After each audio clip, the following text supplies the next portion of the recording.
It is the Road to Baller PGA show. And after a wonderful week out of the John Deere Classic, where I was there for 4 straight days, we were going to bring in some nice heavy hitting for the Genesis Scottish Open, a man who has been running marathons for the last couple of years just so he can be an employee at Establish the Run.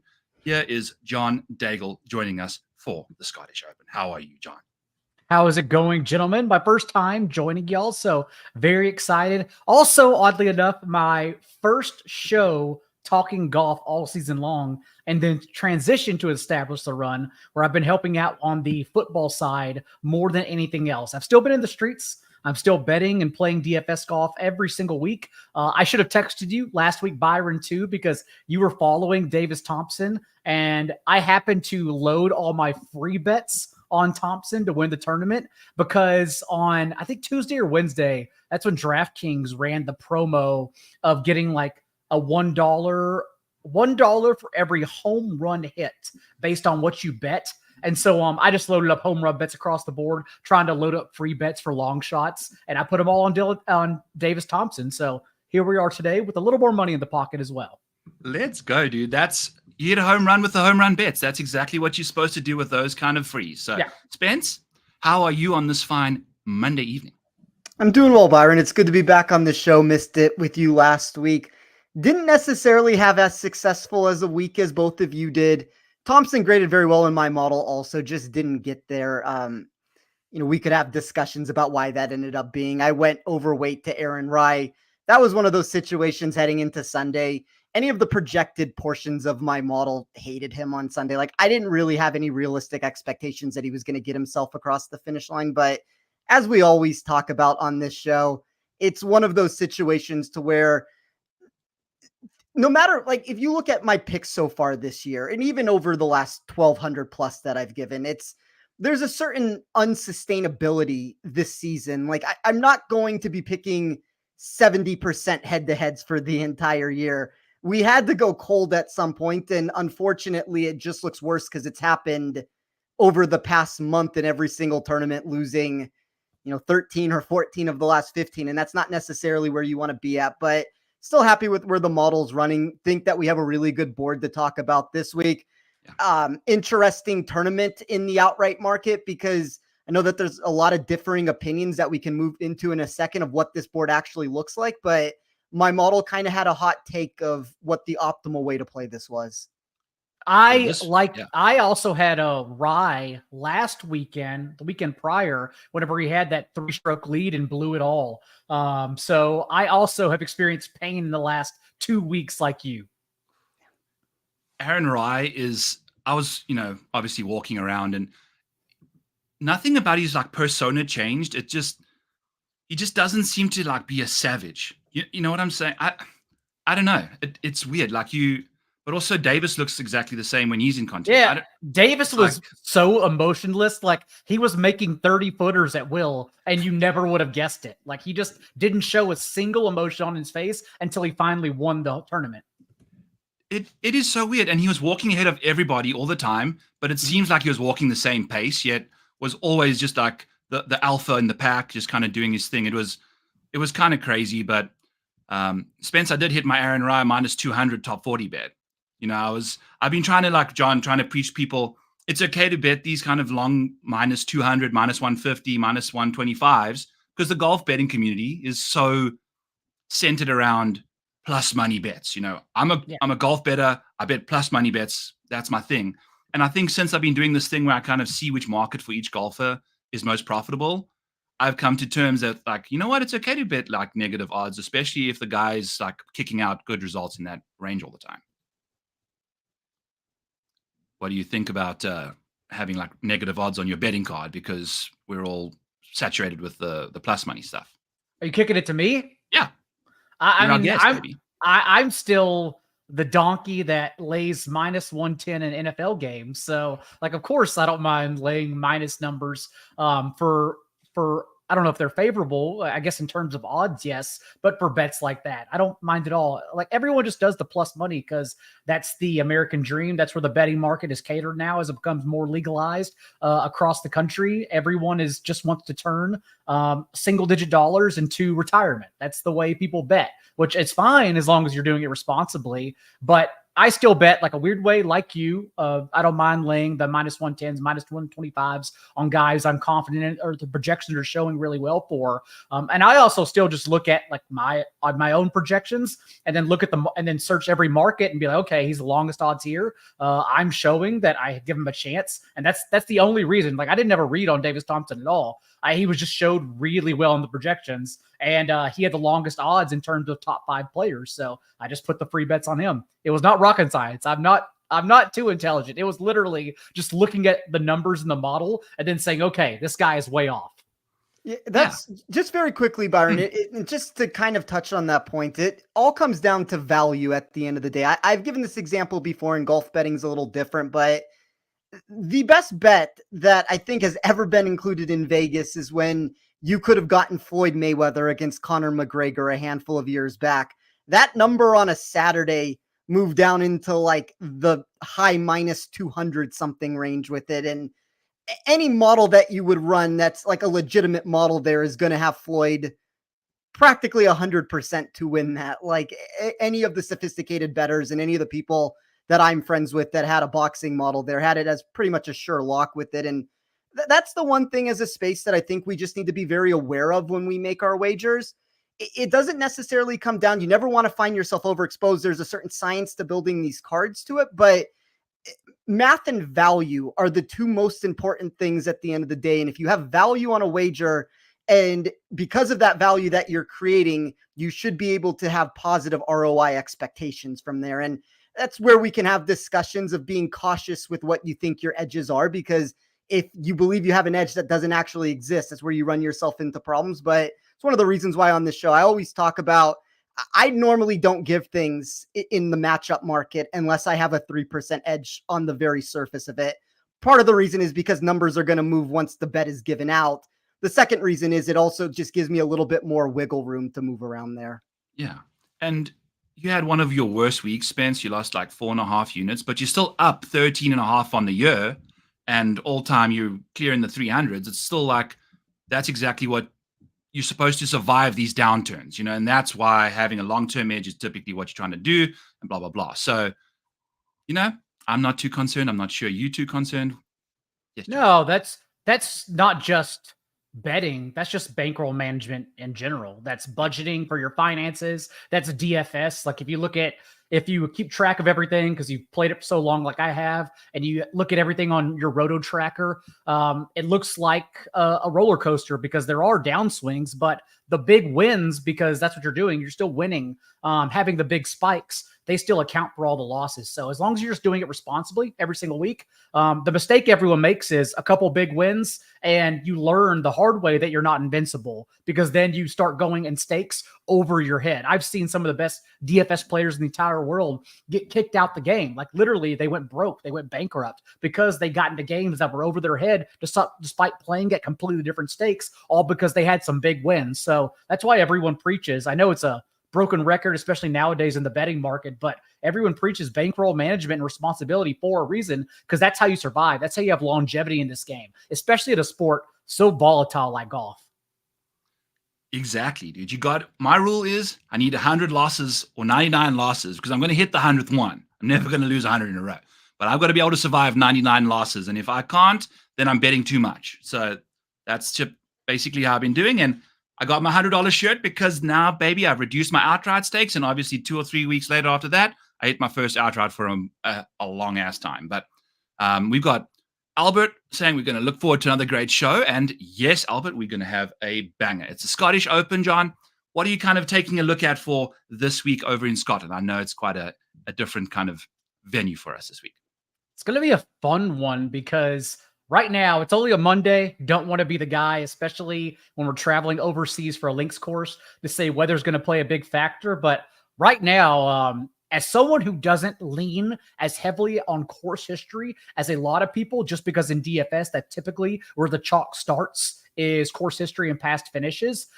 This week may be the case because the rain is so bad. Again, it's a Monday, anything could change, but the rain is so bad that I kind of wonder how the practice rounds are going to go as well midweek. Maybe they just kind of show up and have to play regardless and just be used to the course. So I may actually instead be leaning on long hitters and players with good experience at a link style course like this one this week. I second that. Spence, anything you got to add to that? No, I'll keep it short. I think John pretty much hit it on the head. It's one of those things for me inside of my model, and it's a much more in-depth process than this, but it essentially took this 3-step equation. I agree with the length factor. I think that that's a very important way to look at this. I looked on putting on similar green complexes. That's going to be your slower. I know it's a fescue surface here, but any of your slower surfaces that I got in my model, I pulled it into my model to figure out exactly players that could handle the surface. And then I looked at proximity from 150 plus yards. Just under 70% of shots are going to come from that range. At the end of the day, where John is correct with this, and this is what is the hardest decision to be made for DFS, and we'll talk just primarily DFS here for a second.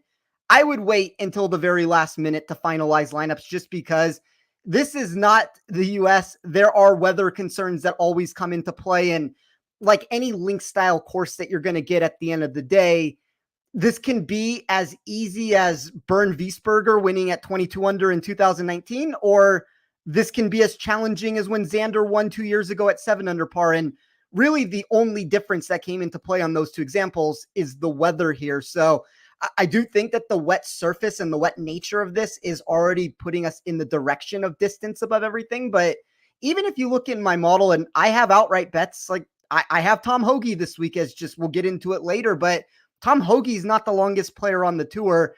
Just because you're not fitting one of those buckets that I'm looking for, it's the reason why I build 10 different things in my sheet, and they're very layered and nuanced, and it never just comes down to a one-off factor of if you have length, you're going to find success here. It's how can you put all the pieces together, and some players are going to have a flatter build across the board, like Xander Schauffele, who graded as heavily in my model as I've had in a really long time. And then you're going to have certain players like a Tom Hoge that's going to excel with the proximity numbers. He's going to have positive trajectory return for putting, and he's going to look like one of the worst off the tee players in my sheet, but there's still that ability for him to find high-end success here. So, trying to figure out what's the optimal way to fit these players into builds. But for DFS, all those answers kind of work themselves out. And if it does pour, it does make me more interested in players that are going to get faded because they are not accurate in that approach range, just because the greens are going to be softer. So more balls should hold. And then for putting, like, even throughout the show, throughout your shows, I'm sure we all reference strokes gained and just good putters. But honestly, like that's kind of the key of DFS. Like anyone can get hot at putting. You may not be a good putter, but you can get hot at any point. So I do like finding guys who are not good at putting, but good in every other aspect of the course. And this is a week by week, case by case basis. And then just crossing my fingers, literally holding my nose and hoping they putt well that week. So the rain may help out some guys who are deemed inaccurate, but we get low ownership on them for DFS purposes. Yeah. And that's all about DFS, right? Is finding an angle that can happen that other people aren't necessarily thinking about or confident in happening. And all you need is for that bottom of that roller coaster to do one old loop-de-loop, and you're going to cash in big time, right? And then we're back in business. So that's an awesome little segue into what we're going to chat about here. Talk about the boys in the top of the range. Got Rory, Xander, Ludwig, and Colin, all $10,000 and above. 4 very impressive players, some different skill sets, and I think this is where you're going to have to take a stand. I know we were going to do the top 10 rankings, and then John sent me his list without Xander on it, and I was like, maybe we should put like the second best player in the world in your top 10, John. And he's like, no, this is my player pool. So we're not doing our top 10 rankings. We're going to just go through these tiers and kind of just figure out where we're going from. Sorry, there. I screwed up the segment of the show. It was well, also because it's a Monday again. That's like my placeholder day, not my figure this out day. But that's why I'm so happy for guys like y'all who do content on Mondays, because you set the stage and set everything up for people like me who then trickle in, get the information and build lineups. But this week, I still, again, like you said, it's going to be a last minute decision with lineups. So I don't know if I'm starting out with a Rory or Hovland, or I'm sorry, I don't know if I'm starting with a Rory or Xander, or just like going down from there, starting out with a Wyndham Clark, a Hovland. I'm not sure the way I'm going to play it just yet, which is why like my top 10 to you included Cam Davis, Rasmus Højgaard, because like I genuinely don't have an idea yet, but I know it's going to include either starting at the top with Rory or fading the 10Ks altogether. I love it. And you typically kind of do single entry contests, right, John? I do single entry, and I pop my and 3 max, but I usually pop my main lineup into the large field tournaments too, because even in single entry, you have a great gauge on the ownership. So I'm never too worried about chalk in max entry. Yeah.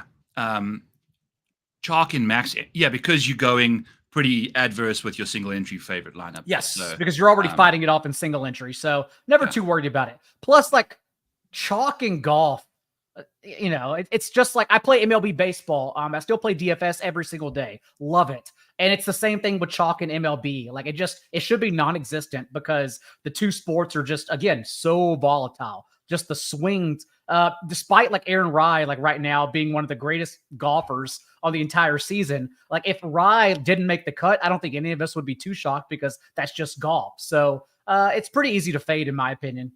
And before I hand it to you, Spence, Aaron Rye made his way into the final grouping on Sunday, losing strokes tee to green, which is the reason we bet him. But he landed up putting all the way, like having one of the greatest putting performances of his career, you know, through the first 3 days. And that's just golf. Exactly. You know, I think Curly's saying here, I'm the worst putter on the face of the earth. But you know what, Curly, from 10 feet, I think you got a much better chance of making it in there than if I gave you a 7-iron from 170 yards or 150 yards and told you to hit on the green. You know, anyone can just like luck box a putt in because it's like so close. You don't need like physical mechanics and strength to do it, but putting, you know, it's volatile. That's one of the main reasons, because it can just somehow, you can putt badly and read the green wrong and it goes in, you know, like that's freaking putting for you. But Spence, who do you think is going to be like one of your favorite options here in the top of the board? Who's going to be kind of a fade option for you too? When I look at this board and whether or not my model ends up being right or wrong, and let's see where the ownership ends up landing here, I did have a pretty big separating nature between, we'll just include the big three as one. To me, it was more like Xander, Gap, Rory, Oberg, Gap, everybody else with it. My model graded Xander about as heavily as any person this entire year in an event. And if you want to start comparing it to some of these like Scotty events, and I know he's not Scotty Scheffler at his core here, and I fall into this trap more frequently than a lot of people, to where I've mentioned this a million times on the show. Like it's a broken record at this point that Xander's true win equity, according to my model, is better than we're getting every single week for the most part. And it's a weird answer for me to give here because I didn't end up making the outright bet on Xander. I ended up trying to take a different route with it just because I do think you get a really volatile course here where there's a lot of nuanced factors that are going to come into play. And I decided to find, 4 or 5 different players that fit a certain bill to try to take them on in that capacity. But it's hard for me not to look at the top of this board and not want to go to Xander. Ownership could tell a different story here, but the fade for me would be Morikawa. He was not stronger than Fleetwood or, even Fitzpatrick. Like there were names down in the 9,000s. John brought up Wyndham Clark. If you want to go down even lower, like to me, Wyndham Clark is the ultimate boom or bust sort of selection, where I'm hoping that he has a small amount of ownership to him because I think his ceiling is as great as anybody in that range. And those are names that we can get to in a second, but it's going to be hard for me not to start up here. I do think, unfortunately, a lot of builds are going to either want to cram in Xander. Probably Xander is going to be the most popular one. There's going to be answers that are going to be around Rory, to where anytime that you have stink put around you, and this is what he has from the US Open currently, do think his ownership will be a little bit lower. Maybe that's an intriguing route for DFS. I always like Oberg in these spots where I think he can use his driving ability. And then for me, past those big three, it's kind of just everybody's very similar from that point. And that's where I'm going to try to differentiate from ownership. Oberg and Wyndham, for me, are listed in my top 10 because I think they're going to be great pivots off of Tom Kim, Colin Morikawa. Right now, at least, I will also have a fade on just because I'm choosing to prioritize putting and distance hitters, thinking that we're going to not have to worry about accuracy so much. Again, that's just my take on a Monday night. So right now, like, yeah, Clark, I know it's been a couple weeks since we've seen him, but that T9 at the Travelers certainly helps out. At the last time we did see him, he was playing really well. So I think he fits the course quite nicely in this range where he's just going to be overlooked compared to everyone else around him. If just really quickly, Byron, if we want to talk distance and putting and we keep going back to those two answers, Wyndham Clark is number one projected player in my model when you combine those two factors into one. So it's a really interesting thing with Wyndham to where the market got way too low on him. And I've kind of made this argument that I don't think the game was ever as far away as the public perception was. And now we've seen a result from him at a course where that distance and his putting ability really should thrive here. I thought he was once again, there's only so many bets you can make. And that's where this gets tricky with it. And I keep going back to the betting answer of it. I'm going to be very overweight to Wyndham in DFS, but I ended up not betting Wyndham Clark, even with all that being said. I went to Oberg at the top. That's where I started my card.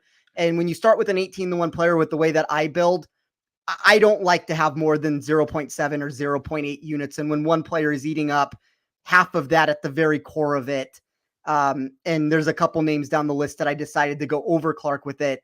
There's only so many names you can pick, but I think Clark for DFS, for all the reasons that John talked about, is a very intriguing play. I think we wouldn't be surprised. I mean, we're speaking about the guy like he's in that 10K range, but he's $8,100. So that's the joy about him, is if he's going to be low owned again, because I think at the Travelers in some of the contests, he was like 5 or 7% owned, which we had a few of. Unfortunately, we just didn't have the other guys around him in the Discord there, but it was scintillating to watch. So I'm going to also just kind of add some Colin Morikawa into the mix here. He's in my player pool if this week gets easy and scoreable. If it starts blowing, if he's starting to project some wind, he's out. That's just my opinion on him overall. Waiting to see what he can get up to, and the British Open coming up next week. So he's always been fascinating to see in these majors. But I'm going to be leaning into Xander a lot with you there, Spence. So he's definitely someone I'm looking at. And John, you said at the start of the show, Rory's going to be, you're going to go him or kind of nobody? Yes, that's pretty much my approach right now. If you told me to pick a golfer who I think could, because I do think it's going to be a really easy scoring week. I think we're going to get some low scores here, especially at a links course like this. And if you tell me to pick one golfer that I think could beat everyone by 3 or 4 strokes, similar to Davis Thompson, I would lean Rory over Xander. So right now, I want Rory over Xander in DFS. But again, I'm not sure if my builds, at least for single entry, if you're a max guy, a 150, a 20 lineup kind of person, then you're obviously shuffling them around just to get the right combination. But in single entry, I do lean Rory over Xander. Again, I'm just not sure if that's how my builds are going to work, or do I want to start with a Hovland-Wyndham combo instead? The fun thing is the 5K range is still available to us. The DK. You're going to have to help me out there because I don't really like anyone in the 5K. So maybe you can get me on someone. But it means that people that should be $7,000 or $6,000, as well. So that's kind of the blessing of that. I don't think they know when they're going to throw a 5K range in there. It's just whenever. So, we've got an 11.9 Rory as the most expensive guy. Now we've got a 5K range. It's just, we had an $11,000 with a 5K range 2 weeks ago. So it's just all over the place with the 5Ks there. But I think we've got a decent understanding of where everyone stands in the top. For the 9s, boys, we've got Minwoo. The top of this board's got some really good returners of past wins here, right? We've got Rory and Xander both have a win. And then we got Minwoo Lee at $9,200 as well. So some interesting stuff. Tommy Fleetwood's won all of his tournaments here, all of his second place wins, which we just classify for Tommy nowadays. So a range full of potential, a range with some question marks as well. Spence, I'll hand it to you first. What are you kind of in the mood for in the 9s? Fitzpatrick would be my favorite play of the mix, whether that's a betting answer or for DFS. I think Fleetwood has a lot of playability even at the price there. The problem that I always run into with Fleetwood, and I guess this is more of a betting number, and we've seen this the entire year. I think his odds are consistently too short. And I understand why the sports books are masking some of this potential. Any of the statistical models that are put together, anybody that's trying to run win equity, this is a player who's not won on the PGA Tour yet. Inside of models, he continues to grade as a top 5, 6, 7 projected win equity candidate. It would be very fitting for Fleetwood to capture his first PGA Tour title, not in this country. So there might be something there if you really want a story and a narrative that comes into play. But for the most part, like, I think Hovland's going to carry a lot of ownership around him. I'm probably not going to get there. I'm in agreement with John. I'm not going to play Tom Kim. I know you like him this week, Byron, but not a name that I'm trying to get to.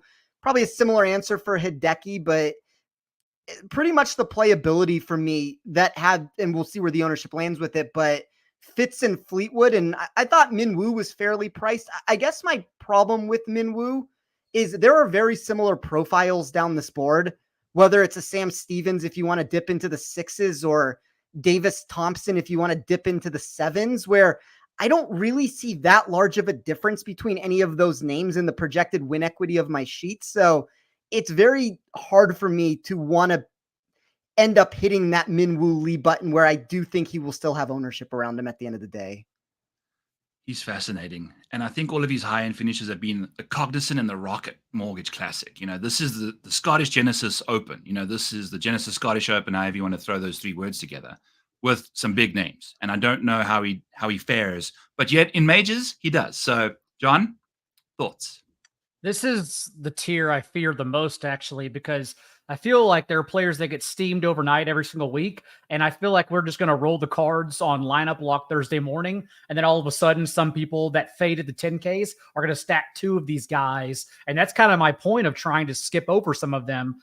Because I mean, I don't mind Tom Kim, but I still think he's going to collect a lot of ownership. I'm really worried about Tommy Fleetwood as well. And I think Tommy Fleetwood could win the tournament. But again, if he's going to be at 30%, depending on what everyone else does in the 10Ks.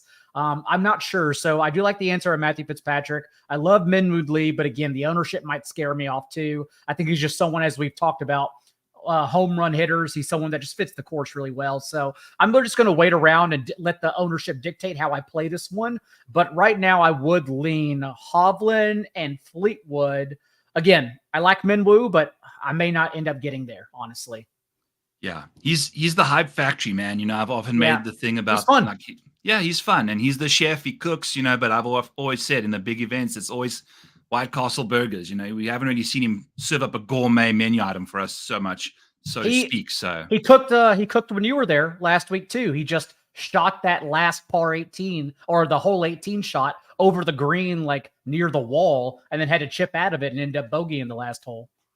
And dude, and that's the thing is, like, for someone with such bad iron play to constantly show up at the top of these boards, you know, when you don't expect it, or we do, it's incredible, man. But I think he hits it so far that his irons turn into like pitches and around the green options. You know, I think within 45 yards, it's an around the green play, I think, or somewhere near there. Yeah. And he, on those like 390, 400 yard holes, he can really get himself close to the green, and it's power like I've never seen before. So speaking of around the green play, I think Hideki is going to be the forgotten guy in this range. I don't know. I have no opinion on if playing around the green at this type of course is going to matter, like excelling in that department. But in terms of DFS, I think Hideki's the one that doesn't get played as much as everyone else. Fitzpatrick as well, as you said. Fitzpatrick is a really good play. Yeah, I think Decky, for me, the wind needs to blow. But maybe if it's not projected to blow and you still throw Hideki in there 3-4% or 5%, whatever he's going to come in at, maybe 7, 8, 9, I don't know, you're still going to get some solid leverage, and the weather can change within an instance. You know, like Bobby Mack never looks happy because he grew up in Scotland his whole life. Like, the weather sucks over there, right? So, like, just trying to deal with that is going to be fun. So I think finding some leverage options, just kind of blindly playing them, assuming that the weather might flip sometime. If you're playing some big GPPs, never a bad option. I don't know. So I'm out on Fitz. I like his brother more, but Fitz doesn't like me, so I don't like him. It is what it is. I'm a big fan of Victor this week, and I think I've bet Tom Kim outright. I don't have to play him DFS. You know, if he goes crazy, I'll find other options. It's okay. I've already got the upside play there. So and my disdain, or I'm not interested in Tom Kim only because right now I think he's going to be high rostered in DFS. That's the sole reason. So, like, if he, for some reason, if that ownership then fades over the next 48 hours, I would become more interested because he is a volatile player. He is someone who could win with his putter, or the putter could just absolutely take him out of it, and you end up eating that chalk for all the wrong reasons. So that's the only reason I'm not on him right now. I'm looking for pivots around him. Yeah, exactly. This is game theory. It is about ownership. You got to make sure that when your guys hit, you're not sharing all the big money with other people. Yeah. So, because like you said, John, if you're on a roller coaster and your roller coaster finally takes you to the promised land, but there's seats filled with everybody else next to you, that's not what you're looking for, right? You want to be on the roller coaster all alone. Take all that money home. I mean, he already showed like who he is, from the second place at the Travelers Championship to missing the cut the next round. Like that's Tom Kim right now. Exactly, dude. But what I'm more excited about is he had some time to relax now. That was his ninth straight go at it, and now he's finally had a chance to kind of put the feet up a little bit and jump back on his toy train. Yeah, back home. So in the eights, boys, some fun names. Yeah. Part of them, two of them actually selected Keegan Bradley as the Ryder Cup captain, being Jordan Spieth and Justin Thomas in the $8,000 range. They were part of the committee that made that decision, along with one of the most extraordinary Ryder Cup captains for the USA team ever, Zach Johnson. So, I mean, when those three guys get together and put their dumbass heads together, obviously those kind of decisions are going to get made, but that's neither here nor there. John, in the eights, I know you've mentioned a few of these names. I think obviously Wyndham, going to be your top guy. I'm a big fan of that too. Where else you doing? I do love Wyndham. I think he's going to be the most overlooked, and he has win equity, potential win equity. So I'll be very high on Wyndham Clark. And then I know Aaron Rai is going to be chalk, but I don't think I can get off of him. I think I'm more concerned about how I build at the top of my lineup with the more expensive guys rather than trying to pivot off of Rai, just because, again, he's playing like one of the best golfers in the world. In my model, I build in everything going back a couple of years, but for DFS, when I toggle that switch on, I weigh recent performance more. It's helped me more, that I have better results when I weigh recent performance heavier for DFS golf. And just looking at the last 12 rounds among this entire field, which again, 12 rounds in the grand scheme of thing, I know is not much, but in the last 12 rounds, like, it's really clicked for Aaron Rai. Second in strokes gained putting in that time, sixth in tee to green strokes gained as well. So I think I'm just going to eat the Rai chalk. I won't be eating a lot of chalk this week, but very high on Rai. You have to. You have to eat the chalk at some point, and you've done a great job of dodging the bullets up top. So I'm right there with you. Spence, eights, what's cooking? I'll let you talk about Brian Harman. I know you like Brian Harman this week. I'll double down on the Wyndham Clark play for a last time there for all the reasons I talked about already and that John's talked about. But the one for me that might really end up being the forgotten commodity above any of these other names, and there are some concerns early in the week, just because if you look at any of the sharper markets right now, he's taking massive bets against him in pretty much any of the matchups that I'm looking at. So, maybe there's some concerns there that my model might be a little too aggressive on this player, but I always trust my math at the end of the day. I like Sahith Theegala at 8,200. Yeah. Third in my model, I ran this category that took weighted off the tee. So that was going to take any of your distance categories and all of that, weighed into a category. Weighted approach, there is an extra filter that's thrown into place there from 150 plus yards. I talked about nearly 70% of the shots come from there. And then putting for Renaissance. So that's going to be essentially 40% of that is taken from a 2-year running perspective with the putter.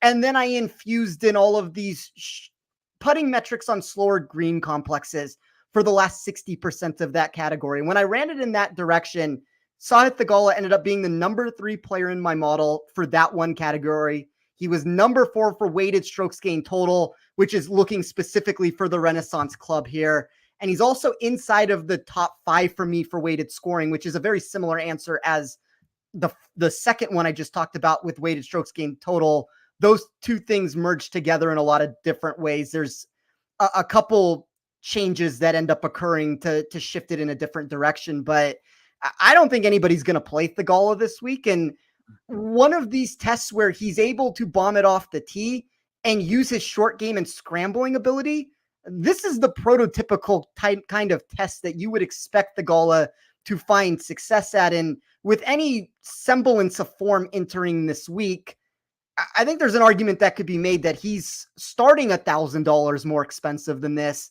And I don't know if people are as apt to want to bet against him in matchups. Like, I respect the money because it is credible money that's hitting against him here. I just think there's something to be said about some of this long-term data that pushes in his direction. The last thing everyone remembers for Thagala is him blowing that putt on 18. But historically for his career, he's been a great putter. And again, we talk about distance throughout this show. He smashes the ball. So Daigle is someone, also for DFS purposes, it's like my favorite spot in NFL or any other thing where mentally everyone can't get to him because they're clicking Rye, who's only $100 more. It's always the players who are a little bit cheaper or more expensive that get overlooked entirely. So to your point, Daigle won't be played. And I think he's a really good play for all the reasons you mentioned. And Daigle for DFS, like his standard deviation for results is like one of the widest there is, for like the good guys. So that's exactly what you're looking for. The guy's got 2 seconds this year already, like he's doing some good stuff when it comes. And sometimes you can't even see it coming. So, and John, you also mentioned in DFS, you do a short-term thing.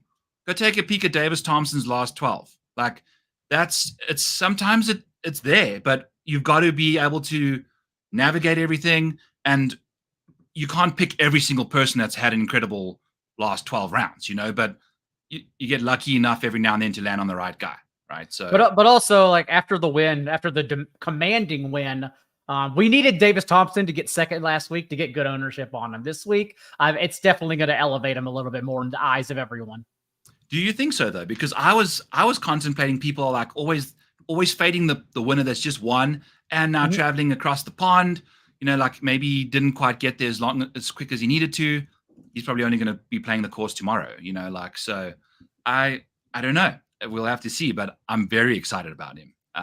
He's obviously one of my new favorite guys. As I say that and take my head completely out the screen here. But what about Jordan Spieth, boys? I mean, this guy he went like 7 birdies in 8 holes to start the round, and then I think still landed up finishing outside the top 20 last week. So all because it's like Thompson's headlines overshadowed the day like Spieth went 7 under. Like no one even cared because Thompson went like 9 under that day or something crazy. So everyone forgot Spieth actually came roaring back at one time too. I mean, you talk about Tom Kim volatility, like that's Jordan Spieth's career in a nutshell. Also someone I looked at. I don't think I'm going to get there, but curious to hear, Spence, how your model showed him. So one of the things I like to at least just look at in my sheet is all the players that landed inside of a certain threshold range from the 10 categories that I have in my sheet. And this is a very interesting way to find names that maybe my model wasn't hitting on the surface, because Spieth is one of those names that has negative trajectory leverage, or at least projected trajectory leverage in my model from the price tag that we're getting. I'm curious to see where the ownership lands. At the end of the day, it's one of those spots where I wish we didn't get that Sunday performance, because now I'm afraid that everybody's going to want to jump back on the Jordan Spieth train here. If that doesn't end up happening, he was one of those options that landed inside of the range that I was looking for in every single category. And that includes him with most of those big name players. If you want to drop a little bit further, it puts him in that range with Wyndham Clark there. So I think you're looking at an extremely high ceiling, low floor option, but inside of the top 25 of my model in a lot of really critical metrics, included the weighted strokes gained total that I ran. So Spieth's ball striking, and specifically the off the tee data over the last couple of months, has been trending in the right direction. The putter has been what's gone cold in some of these scrambling metrics, but I could make an argument that once you throw him on one of these slower green complexes, as you know, Byron, what I'm always trying to find, and John talked about this at the very beginning, putting is the most volatile statistic that you can find. And that's why I'm always trying to find players that have the good ball striking that can merge it with a better expected result with their putter than they would get over their baseline expectation. That's exactly what Jordan Spieth has in my model this week. He jumped inside of the top 15 when I ran strokes gained putting on all slow greens that I had over the last 2 years. So ownership's going to be the key here, because I don't want to play a chalky Spieth where I still think the floor is really low. It's probably the best spot we've had on him in a really long time, though, to actually cover our eyes and hope for the best on this one. And that's the thing. The Spieth ownership game is one of the most important because it's also one of the most tilting. You never want when you're off Spieth when he's high owned, you want to end it all. And then when you're on him, when he's no one else is, it's like you said, you want to do the same thing too. But the thing is just nabbing him at the right time. And I love him on these linksy creative kind of venues. I just hope the breeze picks up a little bit for him because I think that's his best chance. Max Homa, folks. I know nothing's really been looking the greatest for a while, but we've had some time off a little bit. He's popping up pretty hard for me. I've got him 9 for both safety and upside, Spence, and he's in the 7K ranges. Yeah, it's like I'm liking what I'm seeing from some history, some everything, and I think he's going to be quite unpopular. $7,700 Max Homa. I mean, if we said that a year ago, you'd be calling me crazy. Yeah, it's wild, the overcorrections, and maybe this one's more justifiable with some of the results that we've gotten from him, but there were a handful of players. He's one of them. He's inside of the top 16 of my model from both overall and upside. The safety numbers get a little bit worse for me just because of that volatility that you were talking about of getting this hasn't been one of those typical Homa years where we're getting him popping here and there. It's just kind of been flat for a very recent amount of time. But I thought Homa, Van Rooyen, Dietrich, Hoagie, these were all names for me that I'm trying to figure out a way to get exposure to. Tom Hoagie is the one that I talked about at the beginning part of the show, just because if you look at any of the weighted approach numbers that I have, he's inside of the top 5 of my model. That's a very Tom Hoagie-esque return that you would expect. I know the off the tee data leaves a lot to be desired, but I just had this discussion a second ago with Spieth of trying to find players that are more likely to make putts on this surface. Tom Hoagie delivered that same exact result. So, I don't think you need to necessarily have distance in the mix. And it's what John talked about at the very beginning here is there's going to be a perception in the market. And this is what always happens to where you listen to shows, whether it's this one or any other show in the space, and you hear the same answer over and over again. And I think this week it's going to be, you need to make putts. You need to be good from 150 plus yards. You need to be long off the tee. And everybody hears that long off the tee one and almost immediately cancels off any single name that doesn't fit a certain prerequisite there. Hoagie, for me, is going to be the option that's probably going to be overlooked in the $7,000 section. He's 7,100. I could make an argument that he should be in the $8,000 range. And I think he has a much higher ceiling than the perception because of this lack of length that he is possessing. But, I know we can make that same argument and you can have this discussion, Byron, for Harman, who is technically a little bit longer and a little bit better off the tee. But to me, this is like the Brian Harman discussion for $1,500 less or whatever it actually is from Harman's price. And then also probably less playability or less ownership playability in the mind of players here. So I like Hoagie here as a leverage option to consider. And Darbo saying, couldn't think of a better transition from the North Dakota winds to Scotland. I love that. That's quite funny.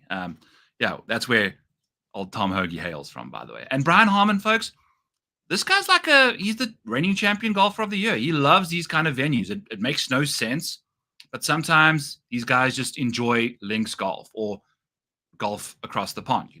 That's what obviously Tommy Fleetwood does. So, I like Harman, by the way. I like Harman, by the way. I don't want that to become the argument that people take of me saying Hoagie's a better play than Harman. I just think that they're very similar profiles for $1,500 less and less ownership.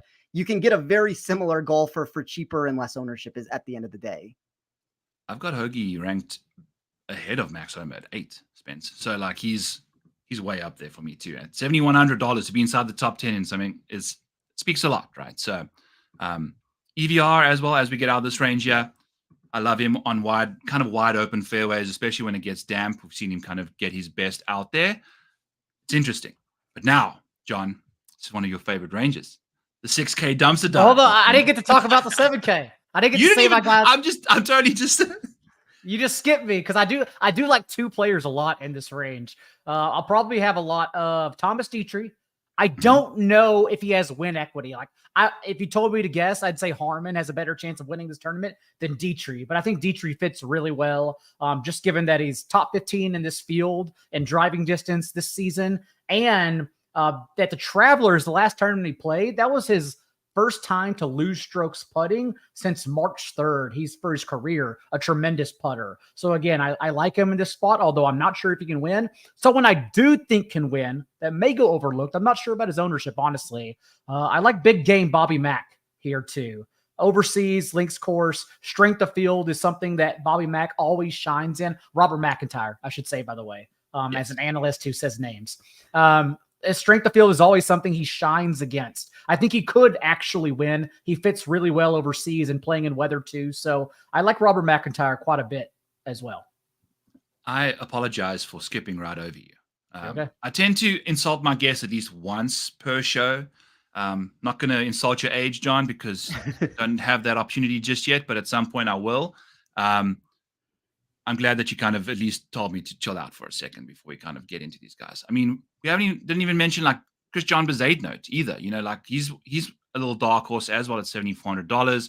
I think he's sneaky. And then Benny On, I bet the guy to win this tournament. Like I totally just went over him too. So there's lots to be loved. And I mean, Benny, if you think about long irons, distance, and a spike putter, he checks those 3 boxes quite nicely there too. So Byron, before we move on, because pretty much every player that was just mentioned were the last names, all 3 of them that we just talked about were the last 3 names that my model really liked. There's one we're missing, and it's the one that every single week that my model likes. And I'm going to have both of you guys talk me out of going down this route.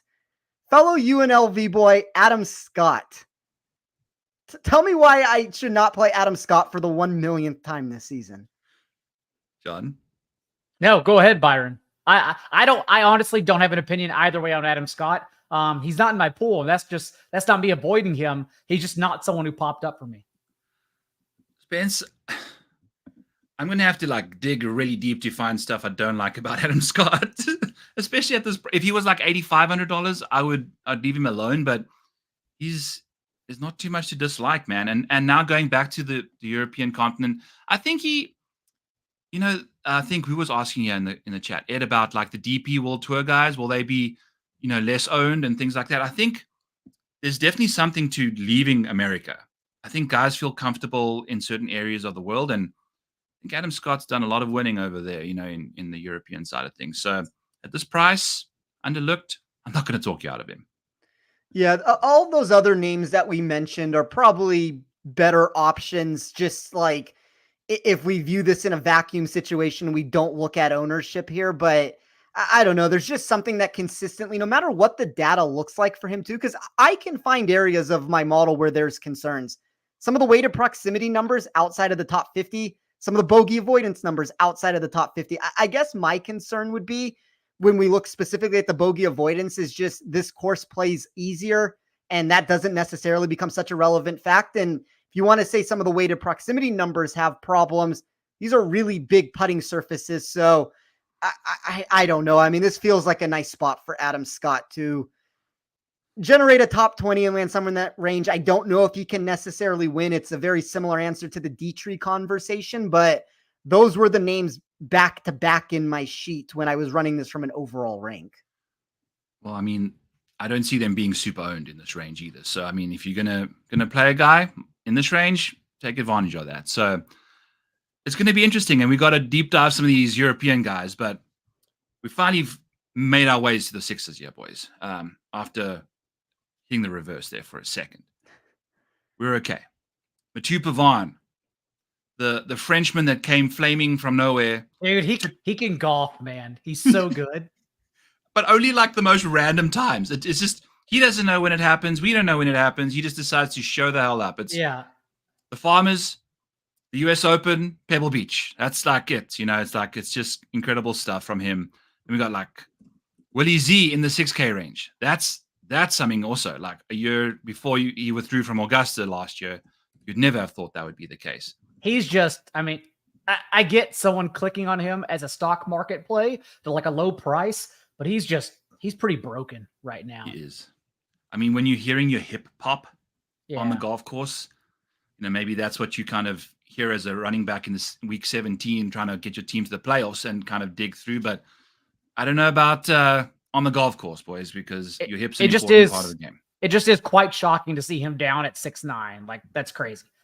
Yeah, in a non-major field, that's missing some big names too. So, John, in the sixes, I know you mentioned once you start getting lower down here, it's going to be a bit more difficult to click for names in the single entries, but there's some options. Which guys are you kind of linking into? Yeah, sixes I actually don't have a problem with. There are a couple names that I like the most, but it's really the 5Ks, which, if someone's trying to jam a couple 10Ks or a 10K and a high 9K, that's who everyone's going to need from the show, including myself. And I don't see anyone I'm interested in the 5K. So hopefully y'all can point that out. But for 6Ks, I do like Rasmus Højgaard. And again, when we're talking about spending down, I'm just looking for players who fit the course.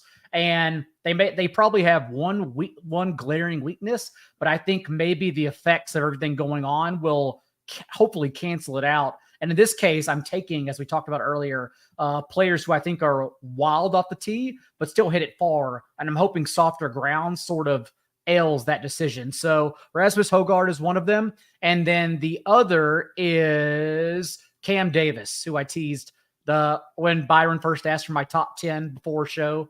I sent him as with Cam Davis, number 10, but top 10 didn't have Xander. So that tells you exactly where my head was at. But Davis, again, just another long bomber. And I cross my fingers he can putt. Not even a good putter, but just cross my fingers he can get it done there at 6,200. That's kind of what I'm banking on. So those two guys are who stand out the most to me.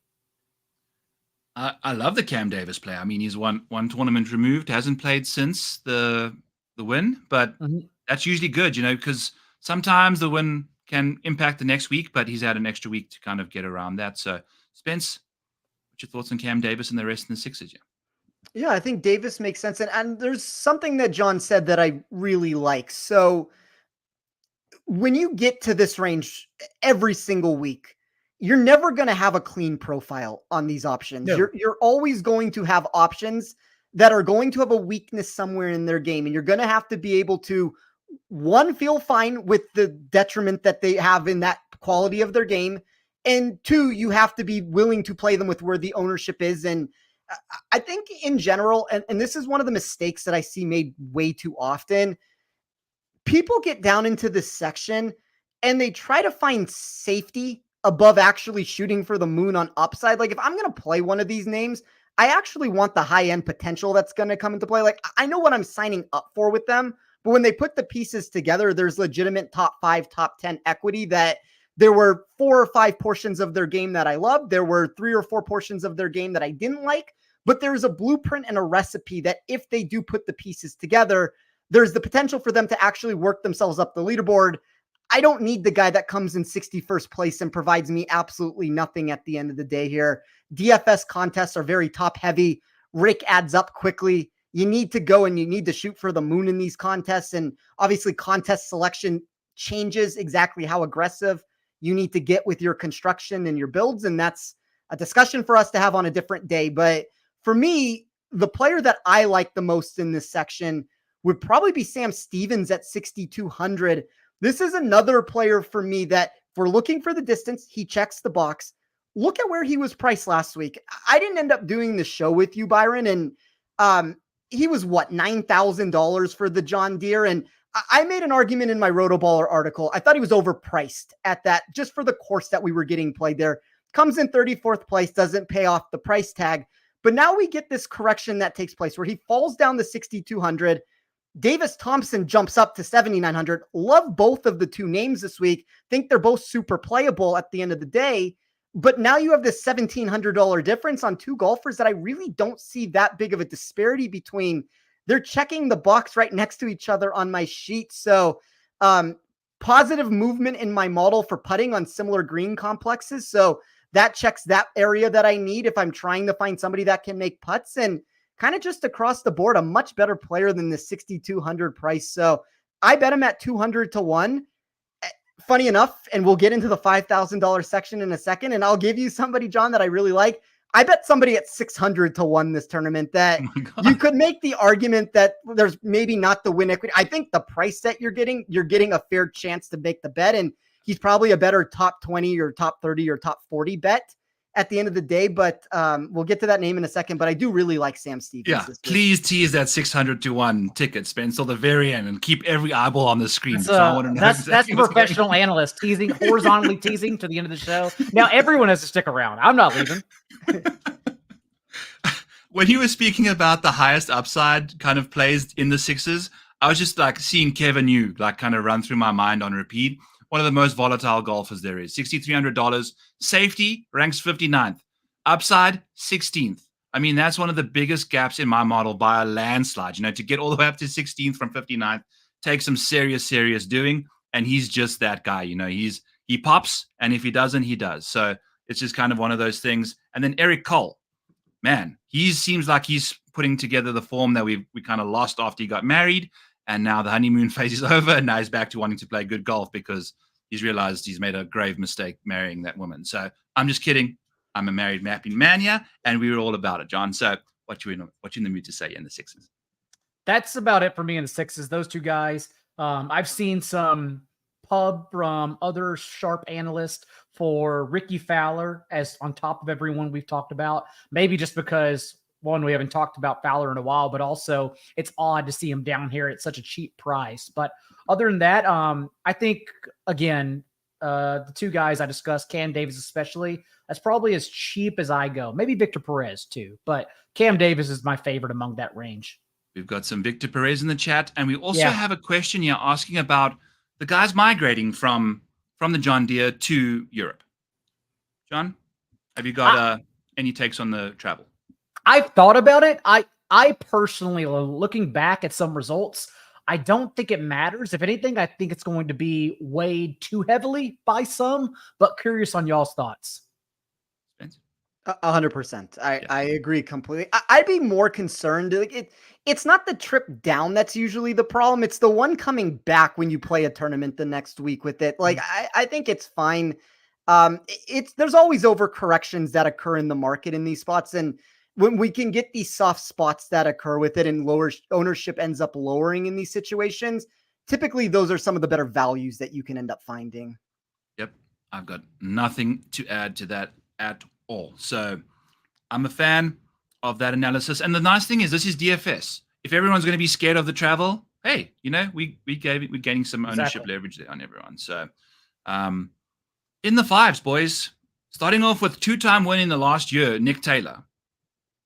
What's going on in that department at a 59? Was he 2-time winner or 1-time? He's won on the tournaments, but the guy's a beast. It was the Canadian Open, and I can't remember the other. Did he win Yeah. Pebble? Or am I thinking that he won the Waste Management? No, he did win the Waste Management. Okay, those were the two then. Yes. Yes, because he was in the playoff with Charlie Hoffman, and whenever Nick Taylor wins these tournaments, Charlie Hoffman. Charlie Hoffman and Tommy Fleetwood. Those are the two guys he absolutely demolished in the playoffs and hit them with absolute daggers with the putter. And that's what he does. He shows up sometimes, putts incredibly well. He's one of the few guys that ranks 33rd. He's 5'9". That's not his height. That's his price tag, folks. And that's a very appealing number for a 2-time champ in the last 12 months. So I'll kind of toss over Tristan Loris and Chandler Phillips as two more additional plays. Like I mentioned, Alex Fitzpatrick is also in the mix to start off that with Matt in the field too. I think he beats Matthew Fitzpatrick. Okay, that's all fun, but we need 600-1. That's what we're waiting for. Yes. So I think there's a golfer that inside of my model, I had the proper price for him at 100-1. That is a massive discrepancy to come into play. Like, you don't see those things too frequently in these spots. And to me, that's going to be Alexander Bjork. You look at the course history that he has here. He's finished inside the top 42 over the past 4 seasons. Then you take this from a statistical perspective, which is really where my model ended up being highly bullish on him. It was an ideal course fit for his statistical profile. He graded inside the top 10 of my model when I combined that expected off the tee approach and putting into one category. He also graded inside the top 10 for me for long iron play plus scrambling. He's probably one of those golfers that if this score can be a little bit, if this gets to 20 under par, he has much less of a chance to obviously win this event with this. If this can get more into that, and I don't think it's necessarily going to, which is why I think at the end of the day, this probably ends up being a better top 30 or a top 40 bet. there are still books releasing numbers on that top 40. He's going to be 2.5 to 1 or higher at the end of the day here to come top 40. I think that's one of the best values on the board.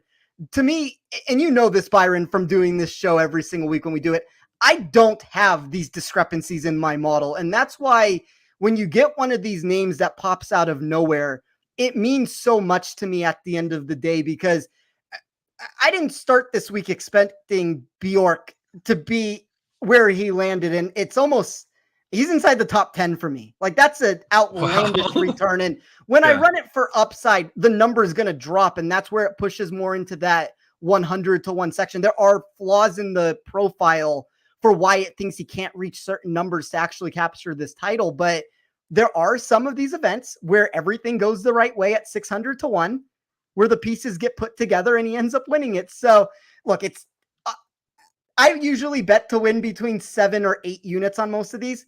I bet to win 30 units on that one. Like, I unloaded. I did this with Corey Connors at the Valero in 2019 when he was a Monday qualifier, and that ended up being my big hit that kind of gave me a name in this space to start everything.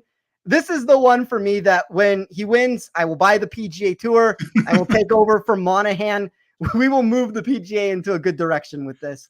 Pick a new Ryder Cup captain for the US, Spence. We need Alexander Bjork to come through in a big way. I will be tailing. That is a penny for £1 million worth of return there. So I actually bet Alexander Bjork to win the Sony to start the year, because he was like fresh from the DP World Tour and kind of profiled really nice for that venue too.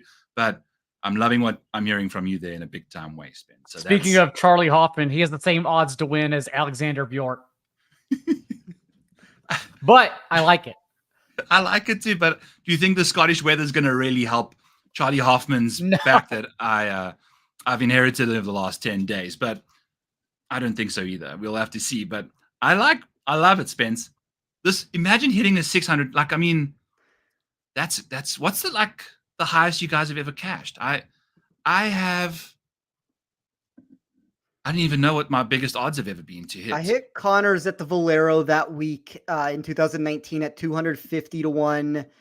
I hit Svensson at the RSM for 175. I don't think there's a couple triple digits. I don't think it gets higher than the Connors one at 250 though. Daigle, can you jog your memory for one of your most epic wins?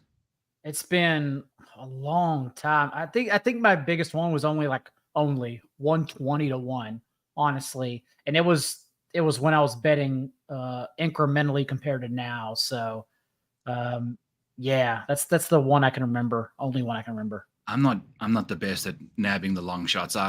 Most of my guys are like 60 or so or less. So, but it's fun, like a 600 to 1. If you pop an each way on there, I think that's also a nice little fun way to kind of really get some exposure to that, because just entering that final round top 10 would be a ton of sweat. That would be a lot of fun to see there. So, all right, boys, any other names you want to toss out of the bottom of the barrel yet before we kind of get out of here?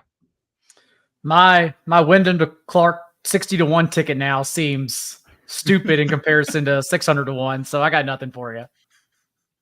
Spence, got anything else to chat about? Any other names? No, the only thing I was going to say, and I kind of mentioned it at the beginning, where you see this tournament, and I talked about Rory, Xander, and Oberg carrying a heightened win percentage compared to everybody else. And you reached a spot, and I know it's been tweeted about that this strength of field is a lot more challenging than we've gotten during a lot of these events this year. Here's where I think that's flawed. And I'm not saying these names cannot win, but you get Nakajima and Soderberg and even Rasmus Højgaard. Like, these are names I like, and they have playability for DFS, but their world ranking is possessing a much stronger strength of field than them. I don't know if any of those names actually get across the finish line. And the same argument can be made for Bjork, where, we're getting too deep down this board to actually find a winner. But if this ends up being a spot in my mind where the winner is not one of those 3 guys that I just mentioned, there's so much value to consider in that 50, 60 to 1 range. Wyndham Clark, prime example of that. Sahith Theegala, prime example of that. There are so many names, even Max Homa, if you want to go down that road. And you said this, Byron, I've mentioned it throughout the show. You can't bet everybody. I'm never going to be overexposed to my outright card. I'm always going to build this in a fashion to where I still think I have an edge with the way that I'm building at the end of the day, but there are a lot of options to consider if we don't believe that one of those three guys wins. And at the end of the day, it's more likely that they do win. But I think when you take the entire pie, it's more likely that they don't win, if that makes sense. So it's one of those things where I decided to take on the top of the board. For the most part, I did take Oberg just because that was the one that I could get at 18-1 with it. I thought Rory and him should have been practically the same price. So Xander was really the one that if I was going to go near the very top, I probably would have been more inclined to go down that direction. But if you look long-term at all the outrights that I've placed, there are two players that I've lost more money on, and that's even me hitting Xander at the PGA Championship when I added him. Two biggest losses I've taken are Xander and John Rahm, because I've gotten myself in the spot where I bet them so many times that what my model deems to be positive value, and whether or not it's correct is another story. It just hasn't turned out that way with the short sample size that we've had of over and over again losing on them. It's just, I didn't want to, at a volatile tournament, have my entire exposure land on Xander at 9-1, although I'm not going to talk anybody out of wanting to go down that direction. I know your boy Kenny Kim ended up doing that. Yeah, but at the same time, you're betting guys going into a continent that's like renowned for all the chaos that can happen, right? So I think taking on a really single bullet approach on links golf, it's interesting. I'm curious to see what's going on there. But also, before we get out of here, I wanted to bring up Darbo's shows on Sweet Spot DFS on YouTube. Definitely go check that out. It's right after mine on a Tuesday night, and you can build your own lineups there if you submit your names, and it uses specific buckets. But Darbo's got a great information pool there, and saying about 10% of guys who play the week before the Genesis Scottish Open finish inside the top 10. So, that's a decent amount of guys, in my opinion. I mean, what's that? 16 dudes, 15 guys. So if you can find 5 of them and get lucky on who you're going with, that's the way to go. And they're going to, like we've discussed, I think we're anticipating ownership to be lower on those guys for the very reason that we're going to be playing them. So I love that. Thanks, Darbo, for your awesome info.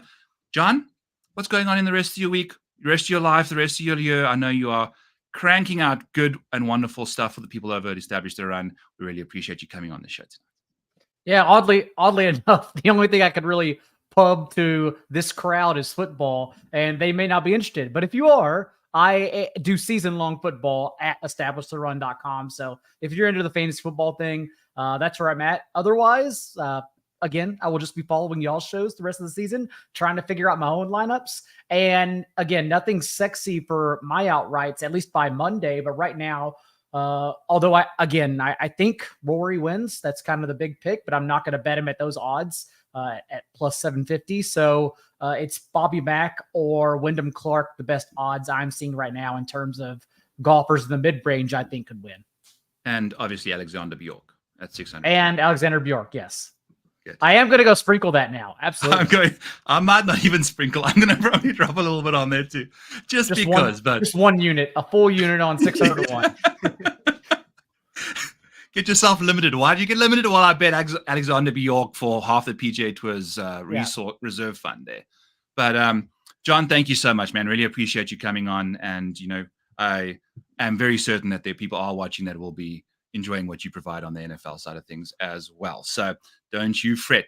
Boys and girls, thank you so much for tuning in. Use code TOFF or code Maniac for 10% off at Rotoballer for all our premium stuff over there. We really appreciate you guys for joining in. Don't forget to hit the like button and subscribe on the way out, and we'll catch you guys next week for the Open Championship. We'll have our PGA professional Keith on there and see if I can do a full show without insulting him that time. So awesome stuff, boys, girls. We'll catch you guys later. Peace.